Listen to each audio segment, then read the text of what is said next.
Assalamualaikum warahmatullahi wabarakatuh.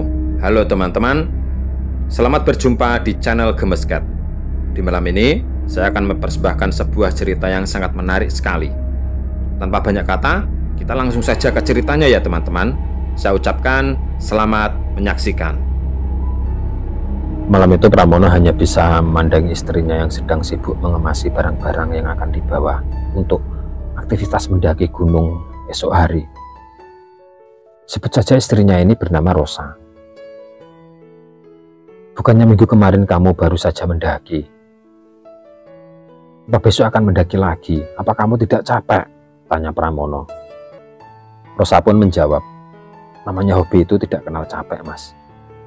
Sudahlah, kamu nggak perlu ikut campur dengan hobiku, saut Rosa ketus. Mendengar jawaban istrinya, Pramono hanya bisa menghela napas panjang. Pramono dan Rosa ini sepasang suami istri yang belum lama menikah. Rosa ini mempunyai hobi mendaki gunung, dan Pramono ini sebagai suami sebenarnya tidak begitu menyukai hobi istrinya. Namun karena watak Rosa ini sangat keras, mau tidak mau Pramono selalu mengizinkan istrinya untuk mendaki gunung.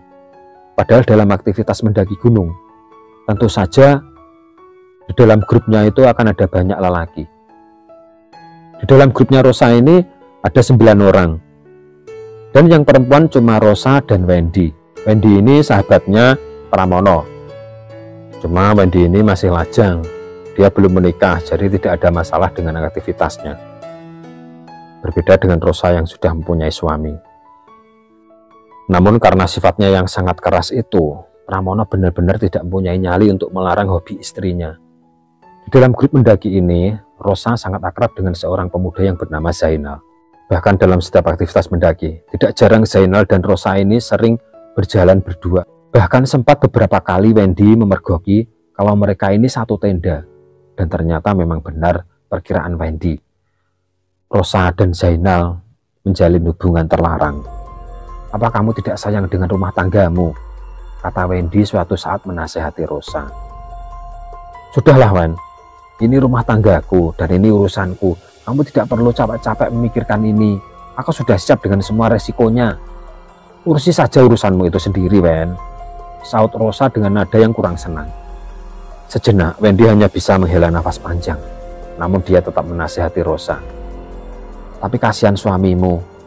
Pramono itu seorang lelaki yang baik. Dan aku rasa dia itu cukup tampan. Kurang apa lagi?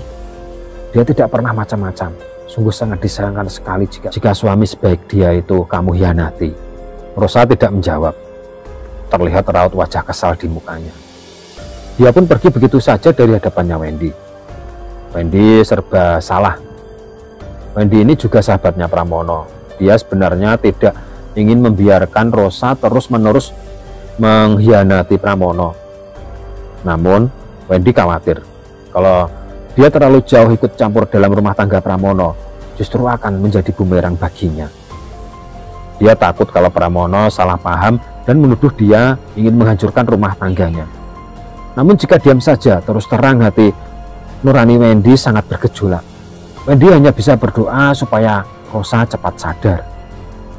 Hingga suatu saat ketika semua sudah turun, ternyata Rosa dan Zainal tertinggal dari rombongan. Entah di mana mereka, tidak ada yang tahu.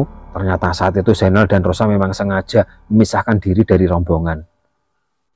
Dan mereka sedang memadu kasih di sebuah tempat yang sangat sepi. Tepatnya di bawah sebuah pohon beringin yang sangat besar. Namun ketika mereka melakukan perbuatan terlarang itu, tiba-tiba mereka dikejutkan oleh suara seorang wanita yang sedang bersenandung. Mereka pun mencari sumber suara itu. Ternyata suara itu berasal dari rimbunan semak di sekitar pohon beringin. Rosa dan Zainal kemudian menyingkap semua semak-semak itu. Begitu semak-semak itu terbuka, mereka sangat terkejut sekali. Mereka melihat sosok pocong yang terbujur kaku. Pocong itu kain putihnya sangat kotor bercampur tanah dan darah. Dan wajahnya tinggal tengkorak dan matanya masih tertutup kapas yang sudah usang.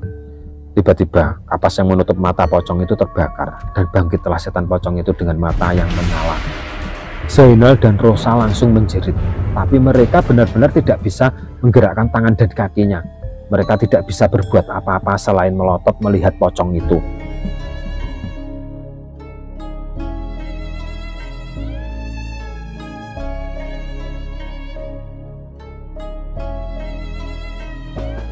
Sementara itu teman-temannya Rosa sangat kebingungan dengan hilangnya mereka.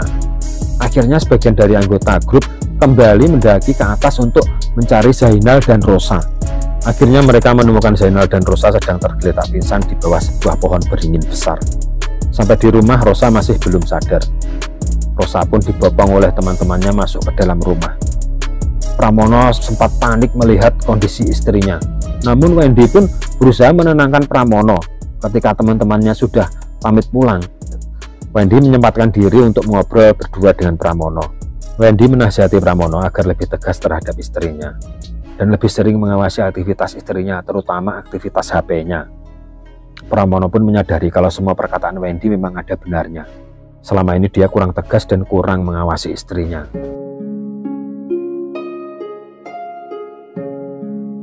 Pada malam harinya, Pramono berniat memeriksa HP istrinya. Namun ternyata HP istrinya ini terkunci. Untuk membukanya harus menggunakan pola kombinasi angka. Akhirnya Pramono pun menunda niatnya untuk memeriksa HP istrinya. Di tengah malam, Rosa tersadar dari pingsannya. Perutnya sangat lapar. Dia pun langsung pergi ke dapur dan mencari makanan seadanya untuk mengganjal perutnya. Ketika dia asik makan, tiba-tiba Rosa mendengar ada suara seperti kaki yang meloncat-loncat. Dia pun menengok ke kanan, ke kiri, tapi tidak melihat apapun. Beberapa saat kemudian, dia mendengar suara seorang perempuan yang sedang bersenandung, persis seperti yang dia dengar ketika dia mendaki gunung kemarin. Rosa pun mencari sumber suara itu. Ternyata suara itu berasal dari kamar tidurnya. Dia pun pergi ke kamar tidurnya, namun dia hanya melihat sosok tubuh yang tertutup selimut yang dia kira itu adalah suaminya. Rosa pun kemudian membuka selimut itu. Begitu selimut terbuka, tampaklah sesosok pocong yang mewujud persis seperti pocong yang dia lihat di bawah pohon beringin di waktu dia mendaki gunung kemarin. Pocong itu pun bangkit dan berkata, "Kamu harus ikut aku, kamu harus ikut aku." Melihat hal itu, Rosa langsung menjerit dan pingsan seketika.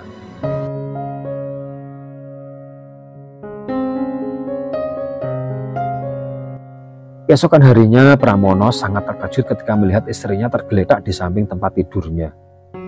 Karena melihat kondisi istrinya begitu lemah dan pucat, Pramono berniat mengajak Rosa pergi ke dokter. Sore harinya, Pramono mengantar Rosa ke dokter. Setelah diperiksa dokter, ternyata Rosa ini sudah hamil 2 bulan. Padahal usia pernikahan mereka ini belum ada 1 bulan. Pramono pun sempat terkejut dengan kenyataan ini. Dan Rosa pun kelihatannya sangat panik dan salah tingkah. Namun, Pramono berusaha menjaga sikap dan emosinya. Setelah berpamitan dengan sang dokter, Pramono dan Rosa pun pulang. Dalam perjalanan pulang, Pramono diam sama sekali tidak mengajak bicara istrinya. Bahkan ketika Rosa ingin mengajak bicara dan bertanya pun, Pramono sama sekali tidak menjawab. Sampai di rumah, Pramono benar-benar tetap tidak mau bicara dengan istrinya. Pramono pun langsung pergi ke dapur membuat kopi dan menenangkan diri di teras sambil menghisap rokok kreteknya. Belum lama Pramono menenangkan diri, tiba-tiba dia mendengar HP istrinya berdering. Dengan mengendap-endap, Pramono mengintip dari jendela. Dia melihat istrinya seperti membalas sebuah pesan WhatsApp. Ketika istrinya sedang meletakkan HP-nya dan pergi ke kamar mandi, Pramono segera mengambil HP istrinya sebelum HP istrinya itu off. Karena jika sampai off, HP-nya akan terkunci. Begitu HP sudah di tangan, ternyata HP masih terbuka. Pramono pun langsung memeriksa semua pesan-pesan di semua aplikasi HP istrinya. Di sini, Pramono benar-benar sangat tidak menyangka. Dia menemukan hal-hal yang sangat menyakitkan. Terlihat jelas di situ istrinya sedang chattingan mesra dengan seorang lelaki yang bernama Zainal. Untuk kali ini, Pramono benar-benar tidak bisa menahan emosinya. Dia pun langsung berteriak memanggil Rosa. Dengan tergopoh-gopoh, Rosa pun langsung datang dan bertanya, "Ada apa mas kok teriak-teriak?" Pramono tidak menjawab. Dia hanya menunjukkan layar HP itu ke istrinya. Istrinya pun langsung melihat HP-nya dan akhirnya dia menyadari kalau suaminya sudah mengetahui segalanya. Rosa pun langsung bersujud minta maaf kepada suaminya. Pramono tidak menghiraukan permintaan maaf istrinya. Dia hanya diam pergi ke kamar tidur dan mengunci pintunya.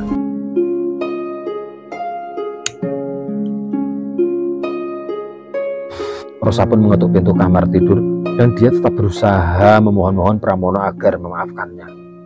Mas, tolong beri aku kesempatan sekali lagi, Mas. Aku benar-benar akan insaf, Mas. Tolong beri kesempatan aku sekali lagi. Sekali ini saja, Mas. Kata Rosa terus menerus menghibah-hibah. Pramono pun menjawab, sebaiknya kamu pergi saja. Aku tidak sudi melihatmu. Rosa pun akhirnya terpancing emosinya. Dia pun menjawab, baiklah jika kau ingin aku pergi, aku akan pergi saat ini juga. Kemudian Rosa pun pergi entah kemana. Ternyata Rosa pergi ke rumahnya Zainal. Rosa pun mengetuk pintu, namun pintu tidak kunjung dibukakan. Rosa pun akhirnya memberanikan diri membuka pintu perlahan-lahan. Di situ dia melihat Zainal sedang duduk di ruang tamu dan menggigil ketakutan. Rosa pun langsung menghampiri Zainal. Mas, kamu kenapa, Mas? Apa yang terjadi? Sadar, Mas. Rosa pun kemudian bergegas pergi ke dapur membawa semangkuk air dan kain bersih dan juga segelas air putih. Rosa pun menyeka Zainal dengan kain dan air yang sudah diperas. Perlahan-lahan akhirnya Zainal sadar. Rosa, apa yang kamu lakukan di sini? Tanya Zainal terkejut. Rosa pun menjawab, sudahlah, tidak usah kamu pikirkan. Kamu minum dulu air putih ini. Zainal pun kemudian meminum segelas air putih yang disodorkan oleh Rosa. Setelah minum, Zainal pun bercerita kalau dia baru saja ditemui oleh sosok pocong persis seperti pocong yang mereka temui di bawah pohon beringin ketika mendaki gunung.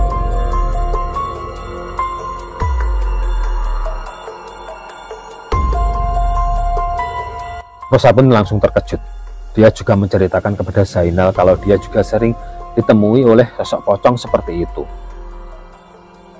Mereka pun kemudian pergi ke tempat orang yang mereka anggap paham mengenai hal-hal seperti ini.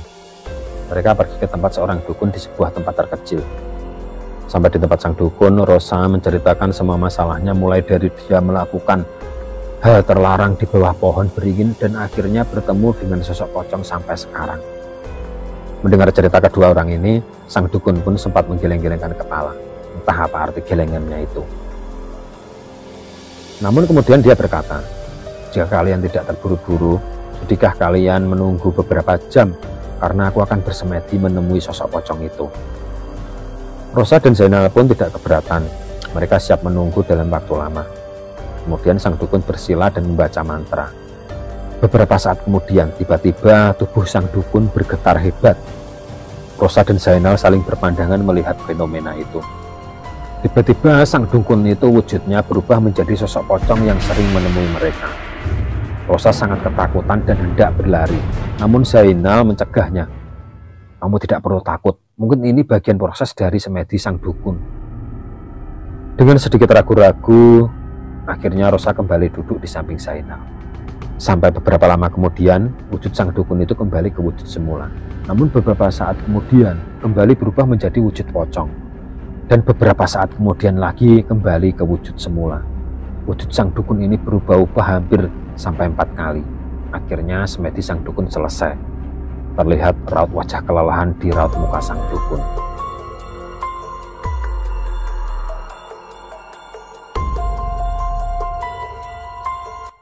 Setelah minum beberapa teguk air putih, sang dukun berkata kepada Zainal dan Rosa, tadi aku sudah bertemu dengan sosok pocong yang sering menemui kalian itu. Ternyata jiwa kalian ini sudah diambil oleh sosok pocong penunggu pohon beringin. Mungkin jika nanti kalian berdua sudah meninggal, kalian akan menjadi pengikut makhluk-makhluk gaib di sekitar gunung tempat pohon beringin itu. Mendengar penjelasan sang dukun, Zainal dan Rosa kembali berpandangan. Zainal pun kemudian bertanya, lantas apa yang harus kami lakukan, Mbah, supaya kami bisa terbebas dari makhluk itu? Mbah dukun itu pun menggeleng-gelengkan kepalanya. Mengenai hal ini, aku tidak bisa. Aku tidak berani ikut campur lebih jauh lagi. Itu sudah di luar kekuasaanku. Itu sudah menjadi nasib kalian dan resiko kalian. Mungkin kedepannya kalian akan sering dihantui oleh pocong itu. Dan jika kalian meninggal, kalian akan menjadi pengikutnya. Mendengar penjelasan sang dukun, Rosa pun sangat ketakutan. Tolonglah, Mbah, saya tidak ingin bertemu dengan pocong itu lagi, dan saya tidak ingin menjadi pengikutnya. Apa tidak ada jalan lain, Mbah? Kata Rosa panik. Mbah dukun itu menggelengkan kepalanya. Tidak ada jalan lain, kecuali jika mungkin kalian bisa menemukan dukun yang lebih sakti dariku. Kalau kalian meminta bantuanku, aku hanya bisa membantu sampai di sini. Terlihat raut wajah kecewa di muka Rosa dan Zainal. Zainal pun kemudian berkata kepada Rosa, "Kalau begitu kita pergi saja, tidak ada gunanya kita datang ke sini," kata Zainal bergegas pergi menggandeng Rosa. Sang dukun pun langsung berkata kepada Zainal, "Tunggu nak, kalian belum membayar mahar. Kalian tidak bisa seenaknya pergi begitu saja." Zainal langsung berbalik memaki dan menunjuk muka sang dukun. "Kamu itu dukun tidak tahu diri. Kamu tidak bisa membantuku, masih mau minta bayaran." Sang dukun pun langsung berdiri. "Aku sudah berusaha membantumu. Aku sudah meluangkan waktu dan sudah capek-capek bersemedi. Kalian tidak bisa seenaknya pergi tanpa membayar mahar," kata sang dukun itu. Mendengar kata-kata sang dukun, Zainal pun emosi. Dia langsung menampar sang dukun. "Itu bayaran untukmu. Kamu itu tidak bisa membantuku, masih minta bayaran. Kamu benar-benar dukun yang tidak tahu diri," maki-maki Zainal kepada sang dukun. Setelah ditampar dan dimaki-maki oleh Zainal, sang dukun pun kembali duduk bersila dan berkata, "Kalian telah melakukan perbuatan yang sangat fatal. Kalian akan menyesal. Lihat saja, kalian tidak akan bisa hidup sampai besok pagi. Camkan itu," kata sang dukun. Zainal tidak menghiraukan ucapan sang dukun. Dia bergegas menggandeng tangan Rosa dan langsung masuk ke mobil dan pergi. Dalam perjalanan pulang, Zainal dan Rosa hanya diam tidak bicara sepatah kata pun. Namun kata-kata sang dukun kalau mereka tidak bisa hidup sampai besok pagi benar-benar terus terngiang di telinga mereka. Akhirnya Rosa membuka pembicaraan. "Mas, apa?" sahut Zainal. "Kata-kata sang dukun itu terus terngiang-ngiang di telingaku, Mas," kata Rosa. Mendengar kata-kata Rosa, Zainal menghela napas panjang. "Aku juga. Kata-kata itu terus terngiang-ngiang di telingaku," kata Zainal. Ucapan sang dukun kalau kita tidak bisa hidup sampai besok pagi itu benar-benar terngiang terus, tidak ada hentinya, Mas. Zainal pun menjawab, "Entahlah Rosa, kita coba saja mencari dukun yang lebih sakti lagi," kata Zainal. Akhirnya mereka sampai juga di rumahnya Zainal. Namun mereka sangat terkejut, ternyata di pintu sudah terlihat Pramono sedang menunggu mereka. Begitu melihat Zainal dan Rosa keluar dari mobil, emosi Pramono langsung meledak. Dia langsung memaki-maki Zainal dan langsung memukul mukanya. Namun Zainal tenang-tenang saja walaupun sudah dipukul oleh Pramono. Dia malah tertawa dan mengejek Zainal. "Kamu itu memang bukan laki-laki. Pukulanmu sama sekali tidak terasa. Pantas saja jika Rosa meninggalkanmu." Kembali Pramono memukul Zainal. Namun kali ini Zainal tidak tinggal diam. Dia menangkis pukulan Pramono dan balas memukul Pramono. Pramono pun langsung pingsan seketika. Zainal masih ingin terus menghajar Pramono yang sudah pingsan, namun langsung dicegah oleh Rosa. "Sudah Mas, sudah. Dia sudah pingsan." Zainal pun menuruti kata-kata Rosa. Namun beberapa saat kemudian Rosa sangat terkejut. Rosa melihat Zainal wujudnya berubah menjadi pocong yang biasa menemui mereka. Rosa pun langsung berteriak-teriak sangat kaget. Zainal pun berusaha menenangkan Rosa. Dia memegang pundak Rosa dan membujuknya agar tenang. Namun Rosa malah semakin ketakutan. Dia memukul-mukul Zainal dan mencekik lehernya Zainal. Zainal sangat terkejut sekali ketika Rosa mencekik lehernya. Zainal melihat Rosa wujudnya berubah menjadi sosok pocong yang biasa mereka temui. Zainal pun balas mencekik pocong penjelmaan Rosa itu. Di sudut tempat lain, terlihat Pramono perlahan-lahan mulai sadar. Dia sangat terkejut ketika melihat Zainal dan Rosa saling mencekik. Pramono pun langsung berusaha memisahkan mereka. Namun dia benar-benar tidak kuasa. Cengkraman Zainal dan Rosa ke leher masing-masing sangat kuat. Pramono pun langsung berteriak-teriak minta tolong dan berdatanganlah para warga dan tetangga. Mereka beramai-ramai hendak memisahkan kedua orang ini. Namun sekian banyak orang ini benar-benar tidak mampu memisahkan kedua muda-muda ini yang saling mencekik. Sampai akhirnya Zainal dan Rosa kehabisan napas dan mereka tewas seketika itu juga.